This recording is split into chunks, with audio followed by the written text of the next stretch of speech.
am Mitchell. And I am Joseph Nixon. And this is Rotten 90s Movies. And this week's movie is... There's Something About Mary. Yes, that's right. It was the Farrelly Brothers movie from 1998. 1998. And Murray, do you have information on the budget of this one? Murray Simon, our producer, ladies and gentlemen. Yes, the budget was $23 million. Oh, it's quite big, isn't it? Quite big. And the worldwide gross was $369,884,000. Wow! It's a big hit. That's a huge big hit. That's a lot of money. God, they really have made a mistake, Hollywood, by not going for the mid-budget movie. You can make so much money from a mid-budget hit. Yes, they sort of lost the ability to do that. Well, they're obviously all going in for the massive budget things because they seem to be getting billions. But obviously, if you get, I don't know, John Wick 4 or something like that, you can suddenly, because action movies are smaller budget than the big sort of superhero things, aren't they? So, and as I understand it.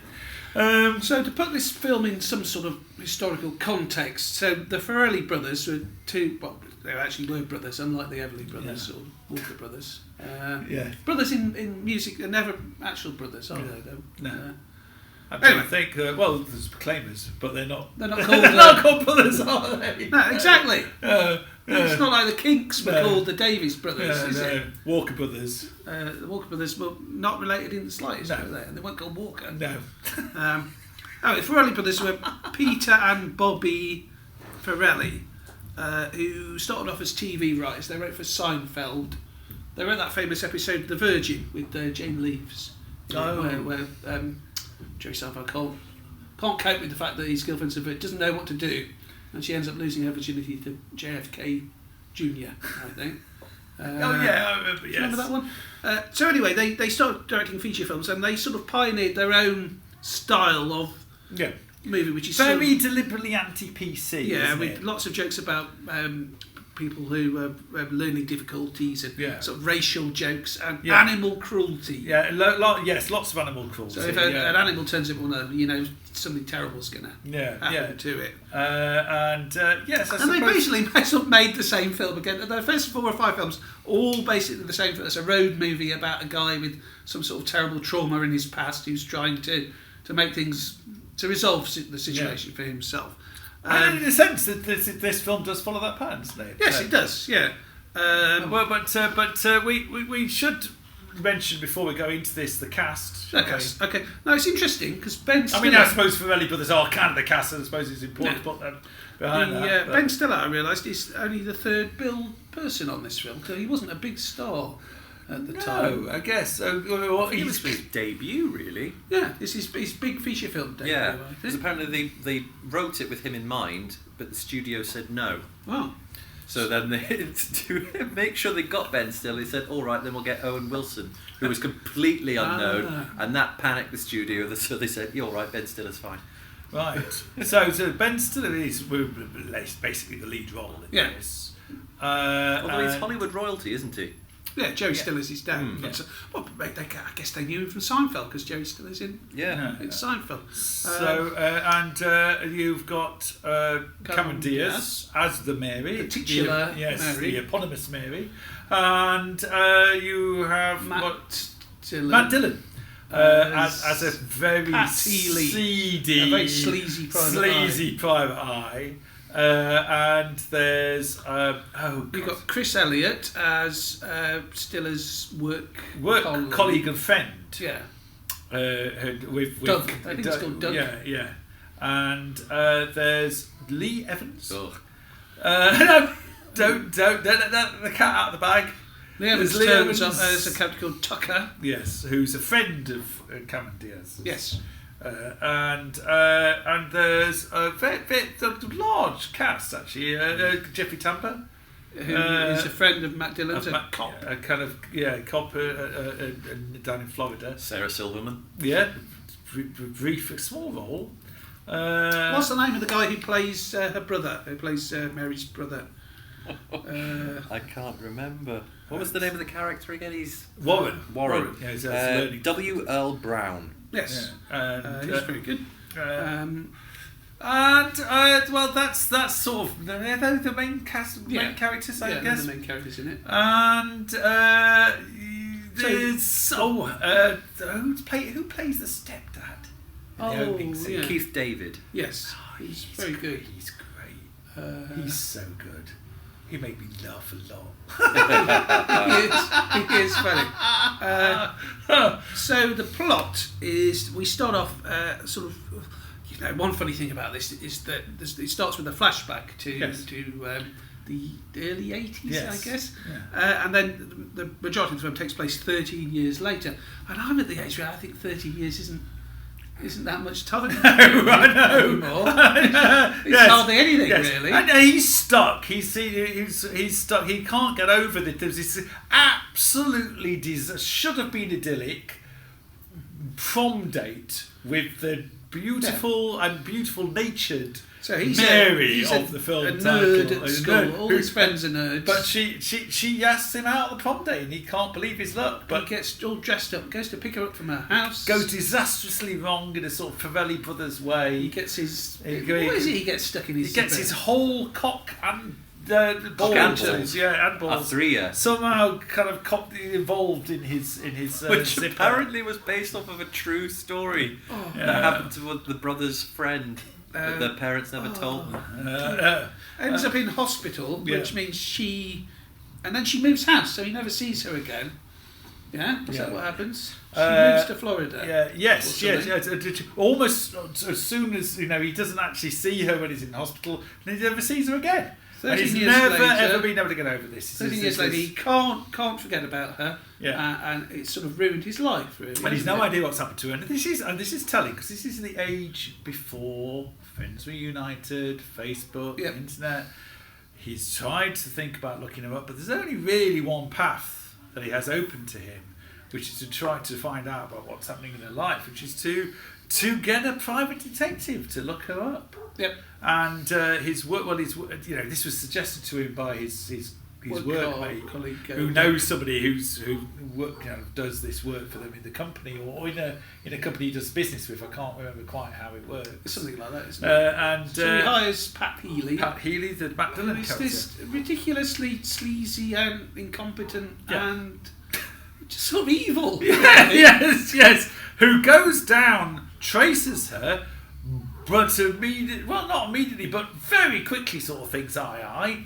Falls in love with her. Falls for her, makes out to Ben Stiller that, she's got loads of kids from different men. He tells her that she's overweight, in a wheelchair, and she's obviously a great girl, but it's I thought that was your kink, blah blah blah. Puts Ben Stiller off.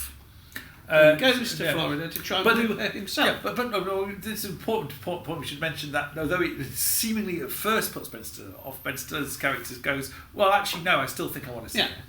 And so he's gone to Japan as a sort of reverse mail order bride. Yeah, that's right. Well, and he also pretends that he himself was going to find a job coincidentally in the place where she lives with Raisa Roni. And he's going off, but actually he's going off to try and pitch his wooer. Yes. Yeah. Because the whole point of this film is that every male encounters heterosexual who encounters her instantly falls in love with her, which is fairly believable. I suppose she's playing a very nice, lovely character in this, and she's I think that's only one of the strong things about the film. I think the characterisation of her is good. No, it works. Yeah, it works. Yeah, and she does it very well. She's not sickly sweet. No, she's kind of just quite well drawn, I think. Yes, no, it works, doesn't it? It wouldn't necessarily have worked with Julia Roberts or someone. I don't know, would it? No, she does it well, I think, and this is a kind of guilelessness to her, which is very nice, which is very winning. Pat Healy goes off and he does this because, of course, he's stalking, he's spying on her. He's got a radio antenna listening into her all the time. So he knows what she likes. So he pretends to be a architect. Yeah, it's because she says she likes to want. He pretends that he loves travelling. So he's got a place in Nepal because she wants to go to Nepal. And his favourite film, somewhat bizarrely, is Howard and Maude. Which is very. She's sort of. I think that's just a self-insert for the Farrelly Brothers. I think the Farrelly Yeah. Brothers obviously absolutely adore Harold and Maude because it's sick. They went out to make the worst black comedy they could invent, and I suppose that was it. But also, at it's that kind of point. similar. It's you sort of a romance between a young lad and an old woman. It's very sort of Farrelly Brothers, actually, isn't it? If you think about it. No, they were doing it with prosthetic nudity, there, weren't they? Yes. So at this point, Cameron Diaz introduces Pat Healy to her friend, her sort of platonic friend, Tucker. Yes. Who is played by... who's kind of had an injury of his back and he's having to walk. yeah, because he's an crutches. orthopaedic surgeon. We forgot to mention. That's her job. Yes, that's right. Who's got all these crushes and is constantly sort of falling all over the place. And he's a platonic friend who obviously would like to be a romantic fixture in her life. And he's played by Lee Evans. Yes. And I'd sort of forgotten that. I sort of, what's going on like that when Lee Evans did it? Because he had a kind of brief kind of Hollywood flirtation. And this is a big film. I'd sort of yes, forgotten that he was in. Yeah, well, there was a lot of talk about Lee Evans being a big Hollywood star after this because this film was a big hit. So what happens after that is Ben Stiller wises up. Suddenly he meets his dentist or something. I can't remember. No, it's his. Oh yes, orthopaedic one of his old friends from the high school days, who says that he himself had bumped into Mary at a conference because they were obviously both orthopaedic surgeons, and she's not overweight. She's not in a wheelchair. She's an orthopaedic surgeon for starters. Yeah, she looks better than ever. She looks great, and Ben Stiller realises that Healy's sort of stitched him up. So this point becomes a road movie, and he drives off to Florida. Yes, where he is detained en route. He's detained by. Yeah, this is one of those films where everyone's an asshole except for the lead character, and only terrible things happen to the lead character. All the time. Yeah, I mean, and he's both surprised. He's in a sort of cop busting of a sort of big mass cottaging session and arrested. And then he gets sort of framed for murder. Framed for murder because the hitchhiker that he picked up had actually was carrying a dead body in there. And he's locked up. It's kind of pointless. it's sort of fun, but it doesn't go anywhere. You're wondering why. I quite like the cop just losing it and slamming his head. I thought that was quite but eventually they find out he's not the murderer, and he wasn't cottaging. He gets picked up by Doug, his friend, and they continue on to Florida, where he finally makes contact with Mary and says, and they seem to get on quite well. He kind of manages to persuade her to come and have. She obviously hasn't really forgotten about him. They go out for a date.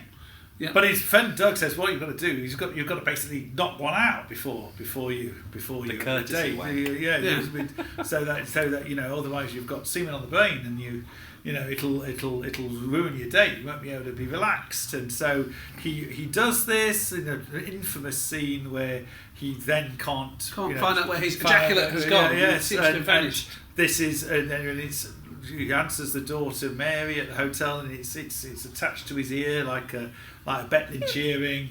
And she assumes it's hair gel, and then says, "Oh, I've run out of mine," and she puts it in her hair, and that's something that dated very 90s, sticking up for ages, and which inspired 1,000 90s Halloween costumes. Sort of going well. Also, she's going to dump Pat Healy at this point because Lee Evans' character Tucker doesn't tell her the truth. No, tells her that he's a murderer. He's a murderer. So then Pat Healy follows Tucker, surprises him, and we find out that he too is a fraud. There's a bit earlier on, isn't there, where she is starting to where Tucker tells her that he's not an architect. I think that's the first thing. And she sort of realises he's a private eye or something like. Oh no, he's not a private eye. He's not an architect. But Pat Healy's got wind of this somehow, he's overheard her discussing it. Yeah, he's still and spying on her. So he sort of like sets up a conversation with Jeffrey Tambering, which he overhears. says, "Oh, I feel so bad about lying to her. I should have let her know that. I was just worried that I didn't have any money because I worked for the Peace Corps and I did look after humanitarian. orphans, and they all think." Her and her friends are listening in on this conversation because Yeah. her friend listens to police radio as well. So they managed to get that. It's very sort of badly, clunkily done. We find out that Tucker himself is actually called, what's his real name? Norm. Yes. But he's actually a pizza delivery boy who lives with his He's mum and obsessed dad. with Mary. He's obsessed with her too. He's not. In fact, it's even worse. He actually got his friends to break his bones. Break his bones over his back.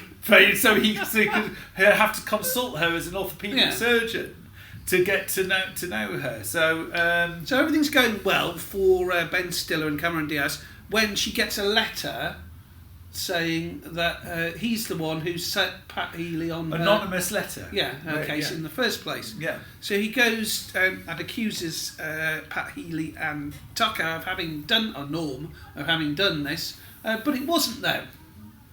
No. At this point we find out the twist, don't we? Yes. Which is that it's his friend...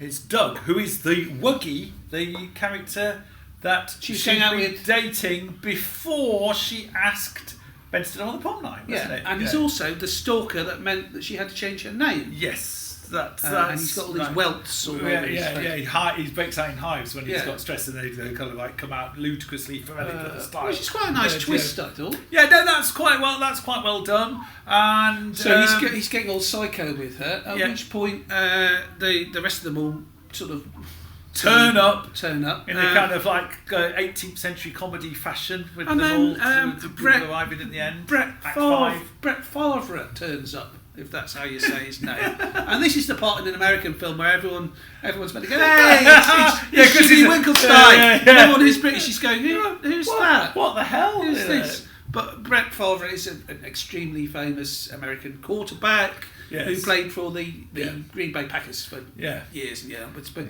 got them to numerous Super Bowls, and is basically the most famous quarterback in America. Yeah.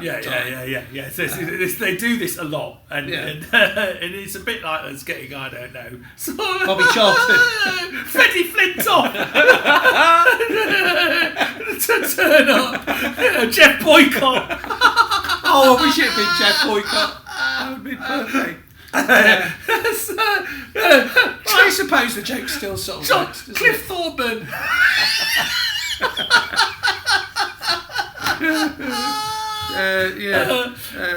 Jockey Wilson. So he turns up and they're all sort of fighting over her, and then Stiller makes this speech about how they're all as bad as each other, which is sort of true, I suppose. It's Stiller who... This is even more complicated again. Somebody had made out to her that the Brett Favre had insulted her brother, and this was a calumny, and it never happened. Yeah, this is why they... And Ben Stiller sort of like, is the one who contacts Brett Favre to come in and say, and he says, you guys should be together. He's the only one who has to nobly sacrifice himself, walks out famously in a sort of, I thought it kind of virtually a rip-off of The Wedding Singer, crying openly, weeping as he crosses the road, and then she comes to him and says, "No, he says, I just want you to be happy." He says, "Yeah, but the one I want to be, I'm happiest with is you. I want to be with you." And they kiss, they get together. And that's it. That's the end of the film. Pretty much. The other thing I should mention is that as a weird Greek chorus in this film, we have Jonathan Richman. Yeah, it's very Cat Ballou style, isn't it? It's Nat King Cole and Tubby Hayes, isn't it?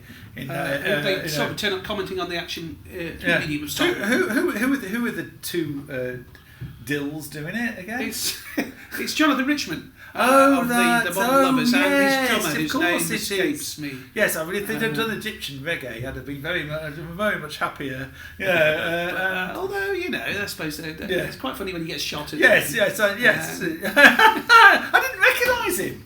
It's probably because he used to have longer hair. Yeah, that's right. No wonder I didn't recognise him, for God's sakes. You will go changing your hair like that. But that's it. It's alright, isn't it? The plot sort of makes sense, I suppose. Well, there's yes, I mean, we were talking about... This is... The first thing we should say, general thoughts. Of all the films that we've seen, this was the most... This was the one that was most like actually watching a good movie. Yeah. You know, and I sort of... You said to me, I actually enjoyed it. And I thought, oh, God, because I'd suggested this. Yeah. And I thought, I made a bad choice. And then watching it, I was going, no, it's still sort of rotten. I think you're right. It still sort of basically doesn't work. And we'll come to that. But it was still underneath that. There is a good, funny, competent farce. Yeah. With a good idea, you know, which we said earlier was reminded. This film is very much like the kind of Hollywood film where they get a really good French comedy, you know, and remake it in a sort of vulgar way, like as in Birdcage and La Cage aux Folles, Kazan. Yeah, that kind. And it's very. You said its original title would have been something like "The Woman You Cannot Forget," and who is unforgettable. Well, better say The Woman He Cannot Forget. Yes, and so that's sort of this quite well structured. Almost old-fashioned farce with everybody turning up at the end in a way that is quite satisfying. Yeah, but sort of made very long. This film's 2 hours and 10 minutes long, and it can't support it. You know, it's a 2 hour and 10 minute novel, and the reason why it's 2 hours and 10 minutes long is that making this really nice, quite well-structured farce not work. Is loads of Farrelly Brothers stuff that they've just stuck in that doesn't advance the plot in any way, shape or form. There was a reason for all of this, is because Kingpin bombed completely. It was a huge financial loss, and they thought this was going to be the last film that they would ever make. They just stuck everything in it. Yeah, so they just decided to go absolutely insane with it. No, I'm surprised by that, because I think Kingpin's a better film than this. It's a better film. By some margin, really. Yeah. I think Kingpin. Oh, it is. Yeah, I think Kingpin and Dodgeball are their best movies. Yeah. And this is probably their third, I think. But this one, it just went nuts at the box office and saved them. Yeah. So the weak point about this film, I think, is that it's full of a series of set pieces that have nothing to do with the plot, really. It could be in any of their films. Could be in Dumb and Dumber. Could be in Kingpin. There's the bit with the sperm on the ear. There's the bit with the dog. Yeah. There's the bit with the zipper. Any of these could be in Dumb and Dumber. No, I mean there's nothing to do with character. Yeah, nothing to do with the plot. No, I know. There's a massive. There's a kind of. It reminds me of what Virginia Woolf said about Oliver Twist. She said, you know, sort of Dickens keeps just heaping more and more characters onto the fire of it to keep it going, and you get this sense of there's a monstrous number of extraneous characters in this. You can cut them all out, and you can cut all the set pieces out. Really, you know, most of the set pieces could go. Keep the stepdad. Yeah. He's great. I'd forgotten that he was in the film. I was just thinking, I actually really wanted more of him because he's just so funny. You know, of course they couldn't. Sadly, they should have brought him back as an old man. You know, I like the gag with the psychiatrist. What do you trying to sneak back in with his bib on? Yeah. The teenage sequence is well done. I think it's generally sort of well done, but I think you know I've got a problem. You've got the oldest 16-year-olds in the whole of the world. That's a perennial problem. It is. But there's a chump at Oxford. They all look about 45. Graduates. You've got. There were good gags throughout this. I really like, you know, she knew my name. Some of my best friends didn't even know my name, which is very good. I think it's far too long. It's sort of formless, and you say you've got.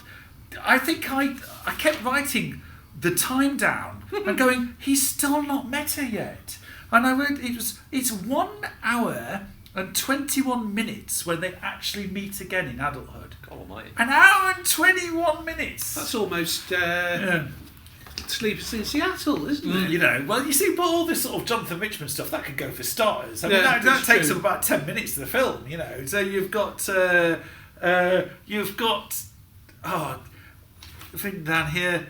Where we've got. Sorry, just trying to look. I've got to come to that. Right. Yes. Now.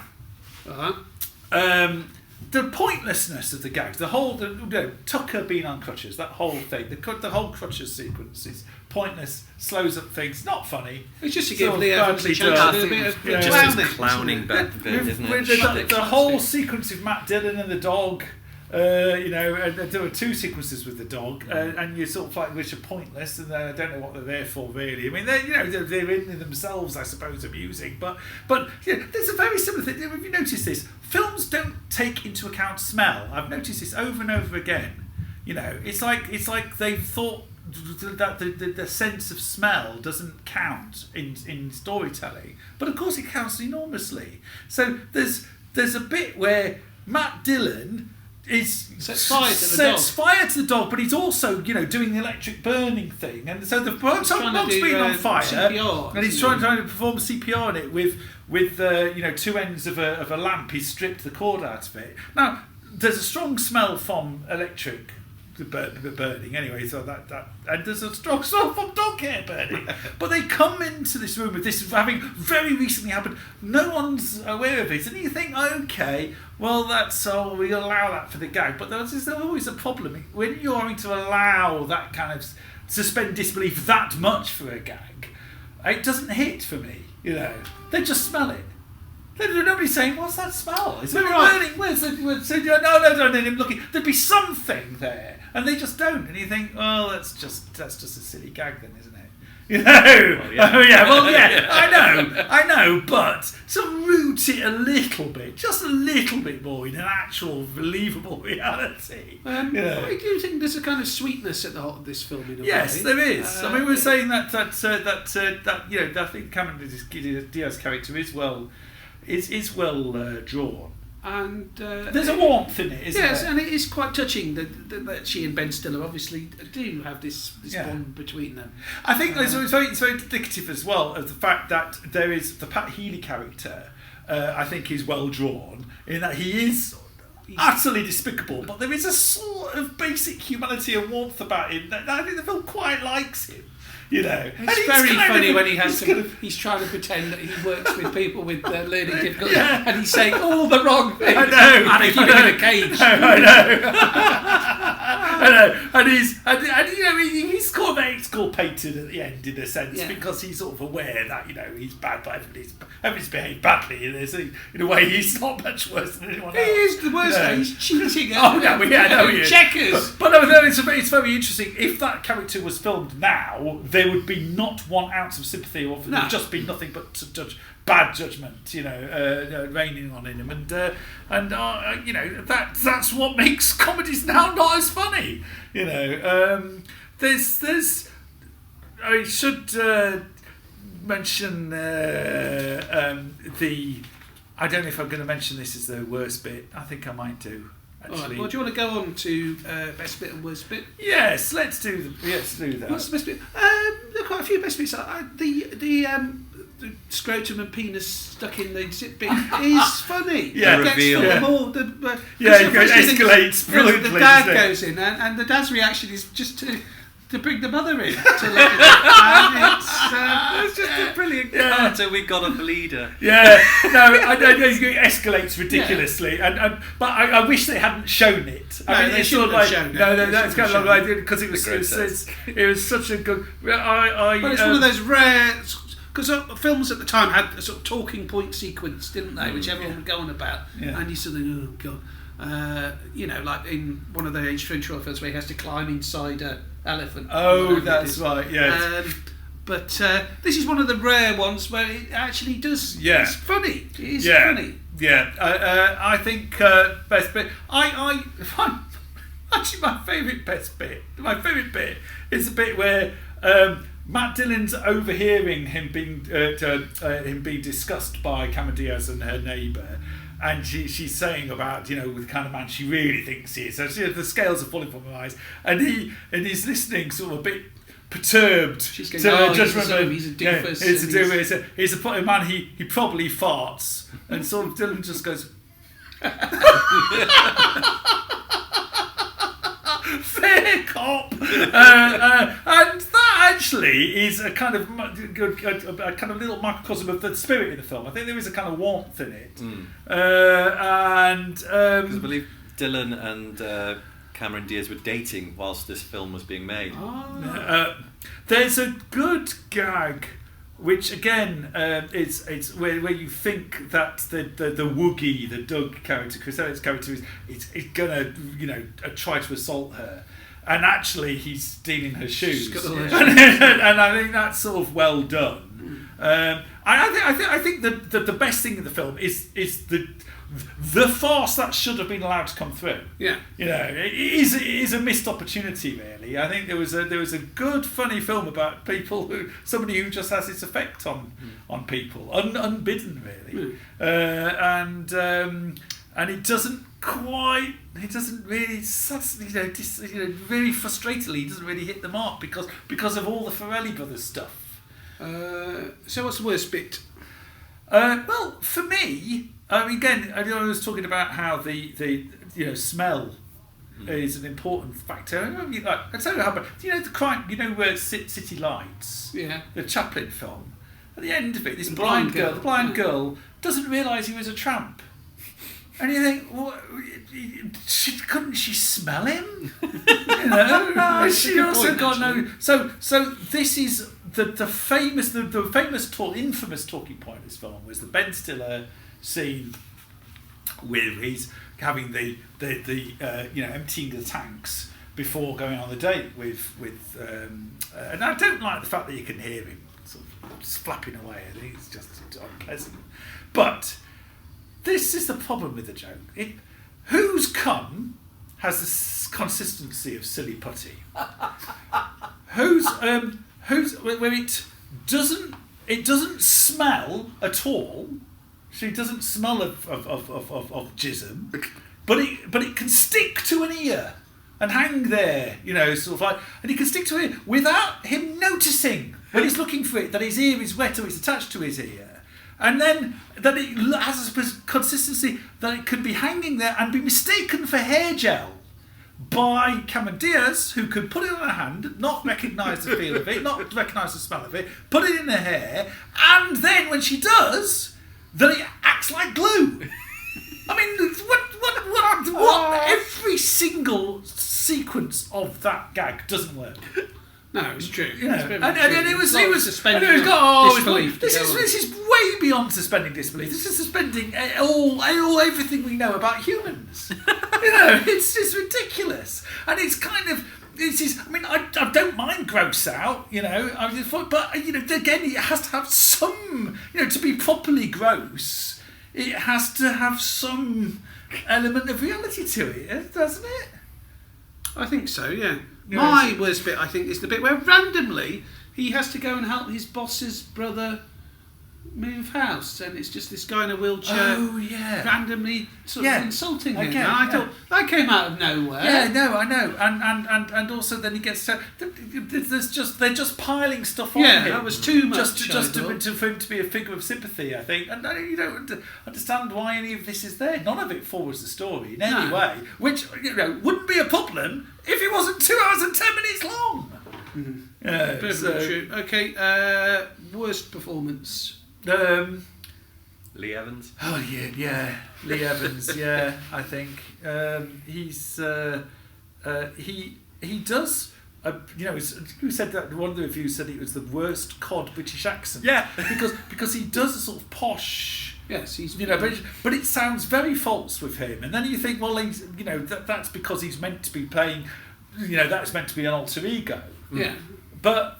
Then when he's actually doing what is meant to be his own accent, which is American, it's even worse. Yeah. And he keeps slipping back into the Americans believed that one. Yeah, I know. And actually, to be fair, I think underneath the terrible accents, I don't think his performance is that bad. I think it's sort of it's okay, but it's just that the accents are. I mean, apart from all the twatting about with the crotches, I mean that's just really unfunny. I thought. Did anybody No, else? there's too much of that. Yeah. Did anybody else find that funny? No, not really. Did anybody find it funny in the cinema? You know. I know, why do they keep taking Warren for activities that are plainly unsafe and unsuitable for a person of like learning difficulty? I don't know. Sort of taking him to, sort of Shore Aerodrome to have a train as a pilot. It's ridiculous. So I mean, again, it's silly, fine, but this film isn't. It's not like Kingpin. It's not like Dodgeball. It's underneath it. There is some element of a sort of vaguely what's the word, naturalistic story.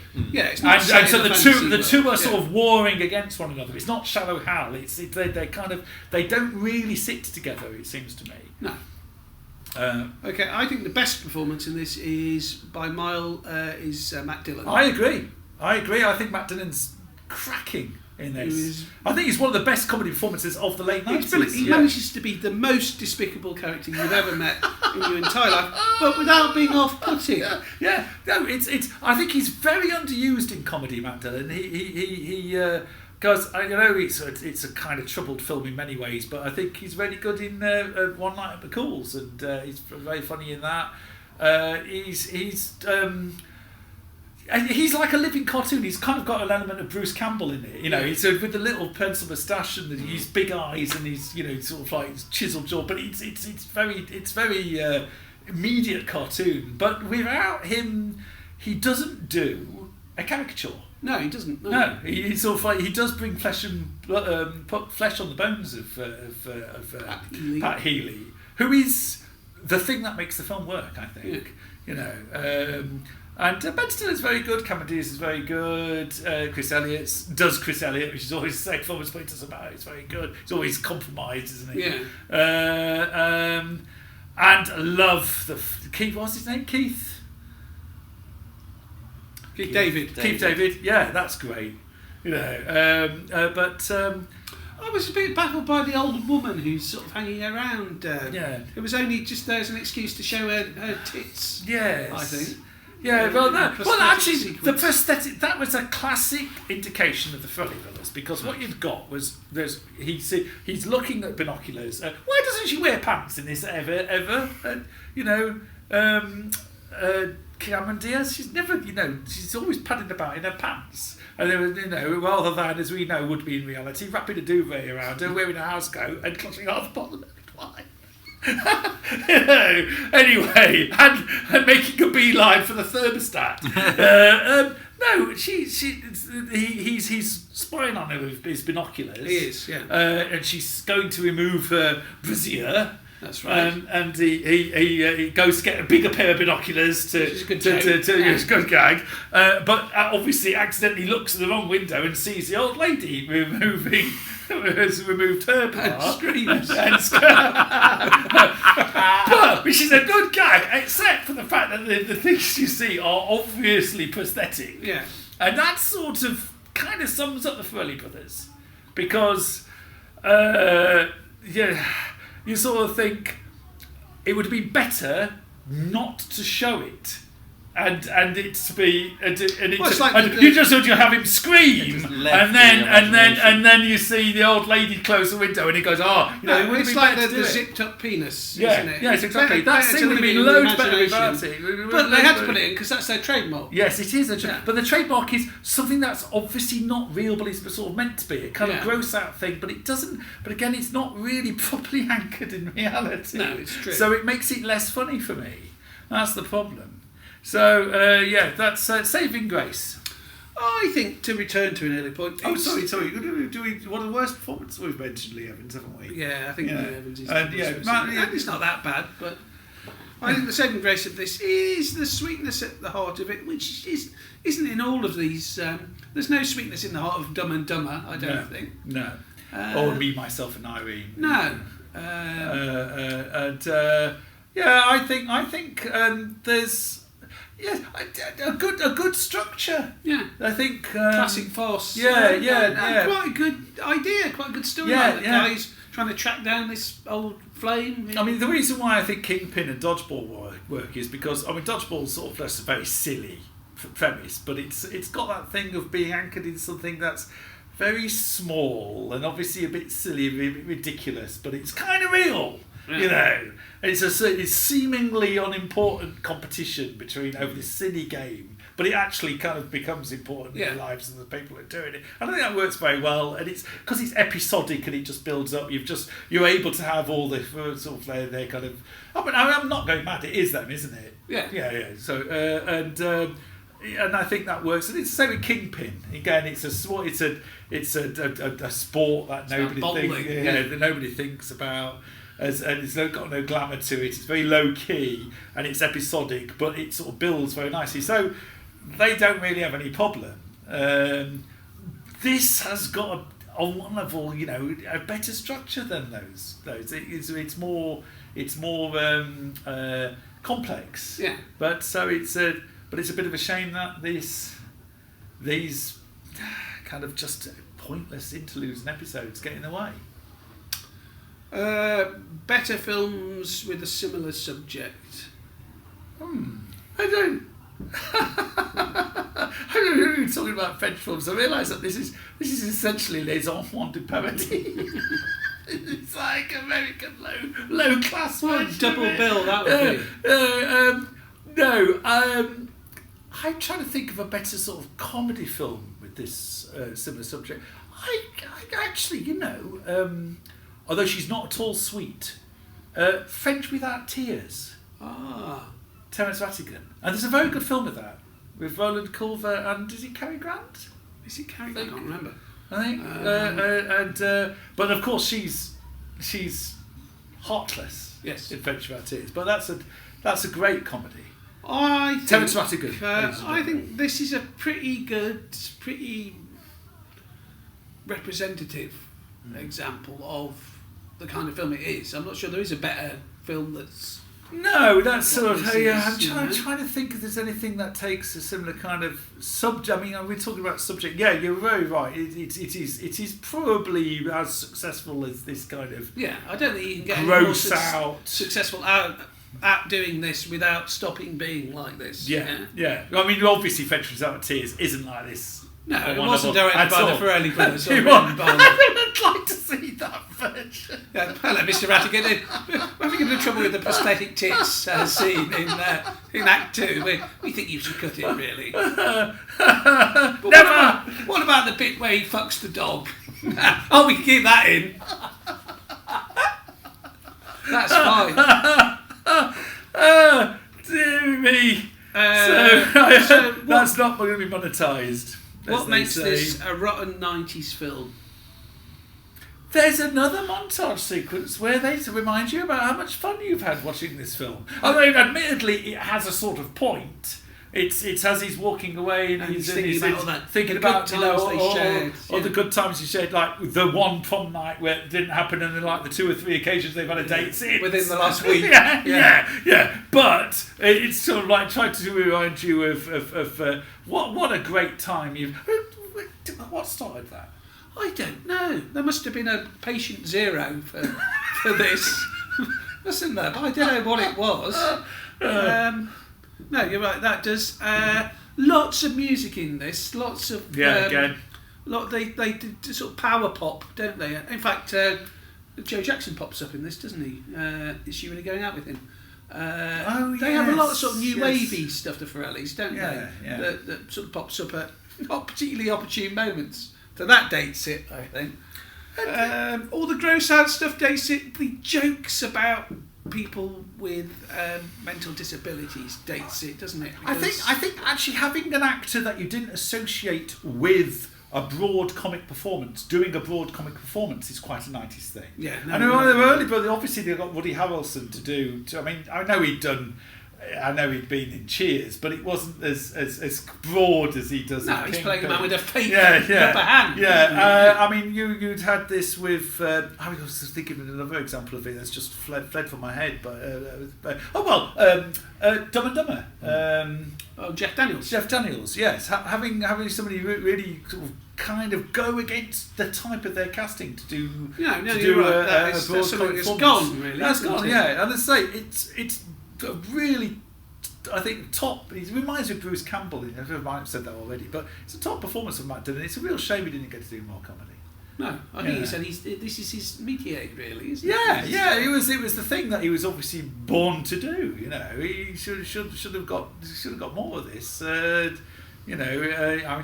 was watching this and thought how much better Me, Myself and Irene would have been with him in the role than Carey mucking about constantly. But anyway, sorry. So the prosthetics make this a film, don't they? Yeah, the belief in there were two things that people thought were funny in and of themselves in the 90s, and then they always left me cold. And one was prosthetics, and the other was morphing.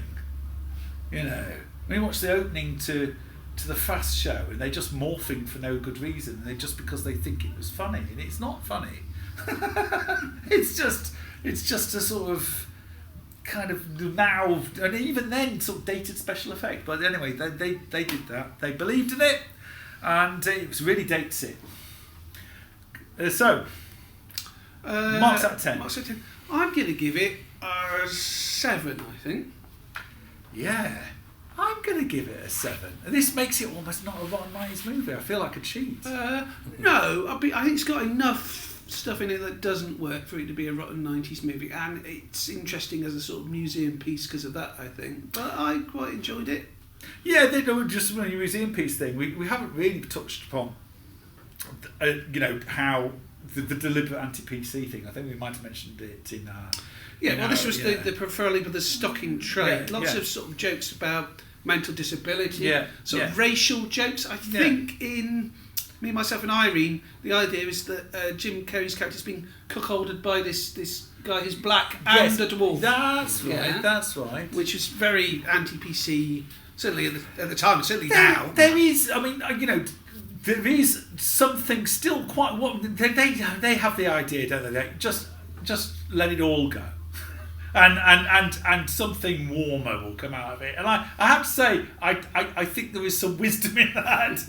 I think that's a better approach than the opposite, which is don't say boo to a goose, because that just doesn't create any human warmth or trust of any kind whatsoever. It just has everybody walking on eggshells.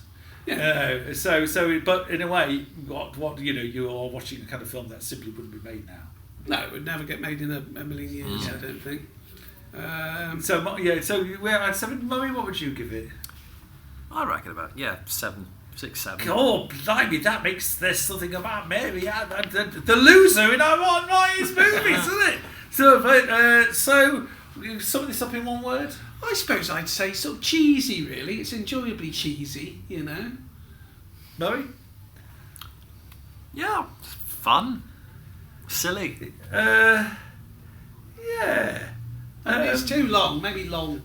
Okay. Yeah, well, I'll have cheesy then. You have long. Cheesy, long, and fun. That's what that'll do, won't it? Yeah. Okay, There's Something About Mary.